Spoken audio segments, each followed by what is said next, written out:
I think there's great comfort in that, knowing one Oh, well, knows. that's really all I only want to tell everyone that. Mm. More than anything else, I just want to tell you, no matter how much you want it to be, that there are other human beings who have the secret, who have found out, who know, who know. I delight in telling you that in my very humble, I'm not that humble really, in my very humble opinion, there's no bigger bullshit than the enlightened ones, than the special ones. No special. And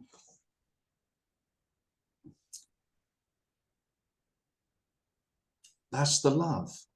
The reason I talk about love is because of that. If there were special ones and you could become one of the special ones, that's so utterly conditional. And you would yeah, you'd be a failure if you didn't. Well, there's no possibility of failure. There is no one to succeed or fail. There's nothing more wonderful. Mm. Or every human being equally being the wonderfully human being that they are. They're not themselves. They can take no credit for it. They will take credit for it, of course, but they can't take any credit for any of their achievements, any of their abilities, nor any of their failings. So as much as you like to take credit for your failings and berate yourself, there's no Mm. there's no greater shit than that. But self loves it, because Mm. if I don't take credit, if I don't take ownership of my failings, how the fuck am I going to succeed?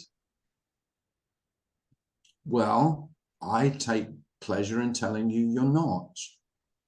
Yeah. There have been no successful human beings. Isn't that the most wonderful news you could ever hear? So you will join the pantheon of fantastic failures that human beings are. And in that, there will be sadness and sorrow and longing and bliss and grief and pain and suffering and death. Mm. It's all wonderful. It's all wonderfully unknowable, and it's all wonderfully inevitable. And by inevitable, I just mean, fuck, just look around. Death is everywhere. Mm.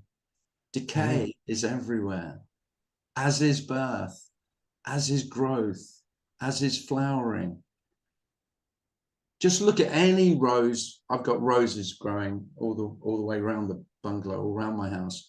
And I look at the rose, and then what we tend to do, I always did, was always focus on the just blooming perfect rose. But we ignore the one next to it where half of the petals have already fallen off. And then we totally ignore the one that has no petals and they're just rotting on the ground. Mm. But it's all side by side. It's all ever present. This life isn't all blooming roses. It's the dying roses. Mm. It's the budding roses.